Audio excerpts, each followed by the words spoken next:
why digital nomading is going to go on forever. It's going to go on forever.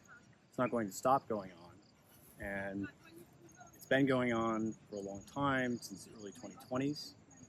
And you might be asking whether there's going to be any kind of stop to this thing, whether it can just keep going on indefinitely. Now, the reason it works is because of different kinds of trade imbalances, currency imbalances, and economic imbalances in terms of people's earning power, in terms of the average GDP per capita, in terms of the GDP per capita of various countries, and also in terms of different locational and geographic advantages. And some people have the belief that this is just a temporary phenomenon. You know, if you follow the doctrine of creative destruction, one of the things that happens over time in developing economies is that they start out at the very bottom of the value chain, that is with very low productivity labor, very low productivity goods and services. Oftentimes you're looking at natural resource extraction as actually the primary economic engine of a developing nation. And then through time, they sort of climb up, the economic ladder and are able to offer more high value goods and services until you get something like an advanced economy, where most of the economic activity is not actually resource extraction or manual labor, but actually very high-end goods and services, things that involve advanced manufacturing or luxury goods, or specialized boutique, consulting services, financial services, internet services, software, et cetera, et cetera. But actually, one of the things that's going to just continue is that there are certain countries where the move of the value chain is not going to happen for very pragmatic and practical reasons. So if you remember from sort of Economics 101, there's always the phenomenon of comparative advantage.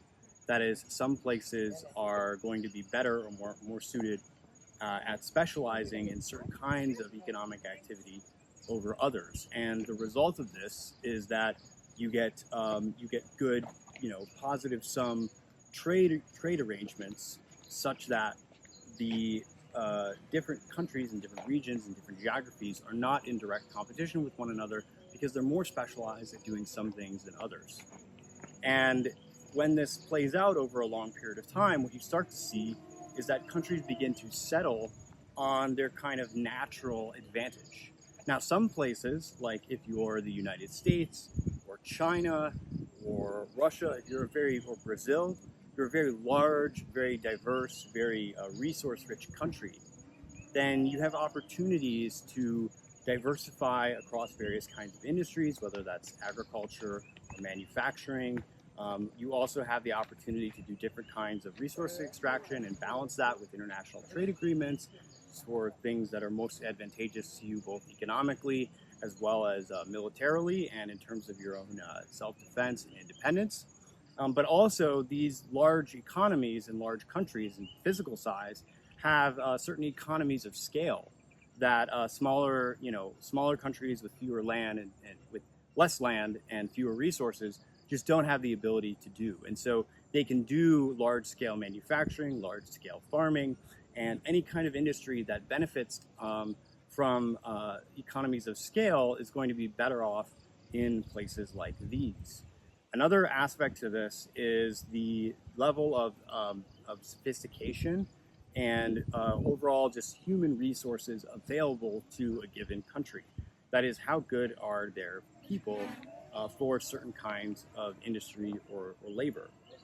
Now, human resources is kind of a weird, dirty term. People don't really like it. I don't like to think of human beings as resources. But in a pragmatic sense, from the side of political economy, it is something that you need to consider. You need to consider, what are the demographics of your population? What's the average IQ of your population? How conscientious is your population? How educated is your population? Do they follow certain social norms around business and economics that allow you to easily facilitate trade and transactions in a trustworthy way, or are they more of a clannish society where you have different kinds of nepotism and corruption, as well as sort of an insular attitude towards economics and trade arrangements that makes it very hard for you to do business. These are all considerations for the kind of industries and the kinds of economies that you can set up in a given area. And I'm making the case that the truth is that even though there's going to be some amount of creative destruction, and there are going to be certain countries that move further and further up the value chain, these will be countries that are situated well enough in terms of their resources, and in terms of their size, and in terms of their population, their human capital, to be able to do this for pragmatic reasons. So countries that I'm thinking of that are likely to move up the value chain, in the near future, obviously there's India on everybody's mind. China has been doing that over the last several decades. I think there are countries that people are not really paying as much attention to, but once they sort of get their political economies figured out, and once they continue to develop the industries that they already have, are actually very ripe to do this because they have the natural resources, they have the land, and they have the human capital. So a place like Thailand, for example, is actually likely to move further and further up the value chain in the near future. I'd be very surprised if in 20, 30, 40, 50 years, they aren't a relatively advanced economy because of the fact that they have decent human capital, they have a lot of land, they have a lot of resources, and they can do all kinds of interesting and very sophisticated things with that. Another country that comes to mind is a place like Argentina, where they're in a similar situation with good human capital, good land, good resources, and really they just had to sort of get their governance and some of their economic rules together, and they're in a perfect situation to just shoot right upward if they decide that's something that they really want to do. Now again, there are certain limitations. They need to get certain political, economic norms in order to be able to do that, to attract foreign investment and to develop internal industries. But that is something that these countries are capable of doing.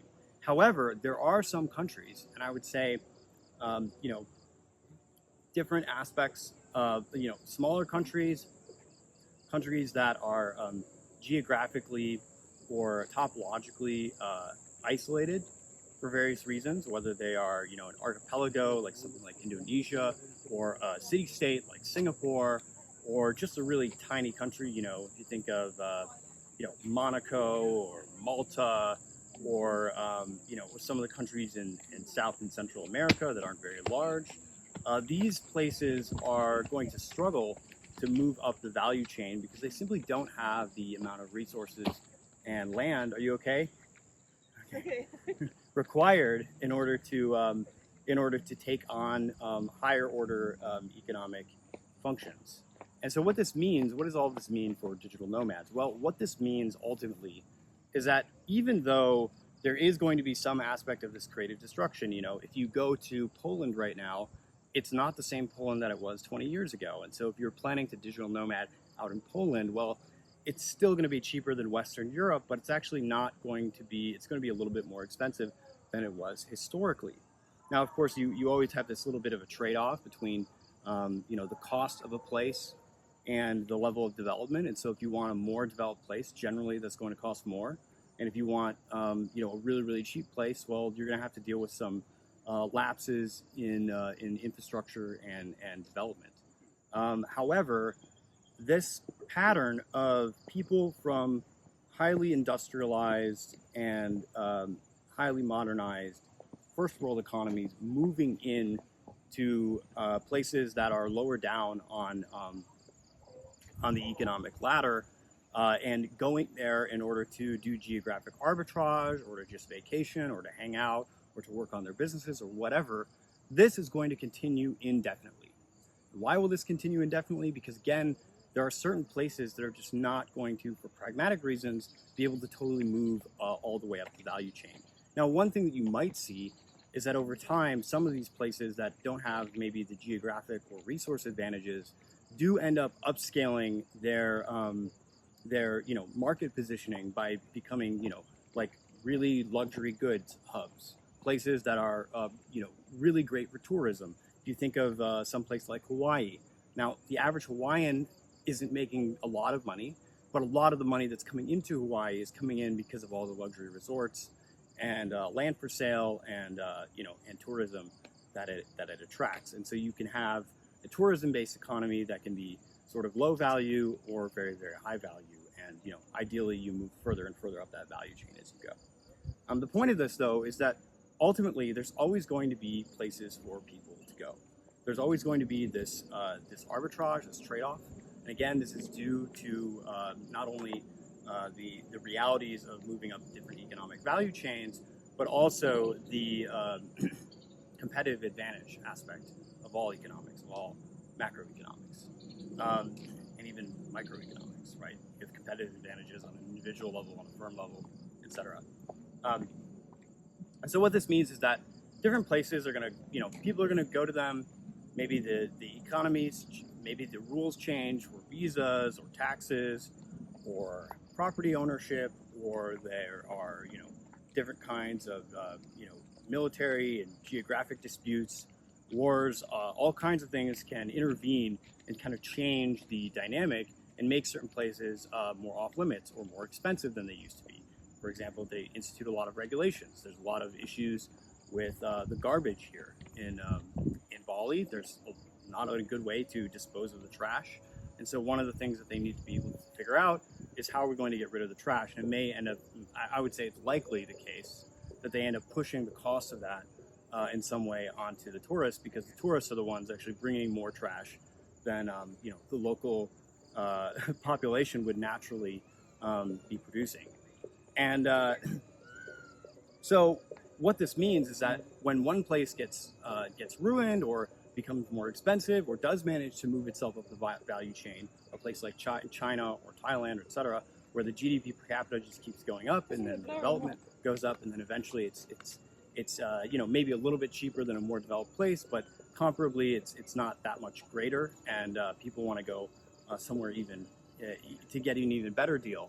Well, then the result of this is that there's going to be some other place, whether it's in South America or South Africa or a less developed place, in Southeast Asia or in the Middle East, that is going to pop up, that's going to have the requisite level of development and infrastructure that's sort of in that middle tier, where people are satisfied to go there and they feel like it's going to meet most of their needs, but it's not so expensive that it's comparable to back home. So that is the situation, and that is why this digital nomad thing is not just a flash in the pan thing from the pandemic, but it's actually a fundamental economic reality of global trade that's going to go on forever.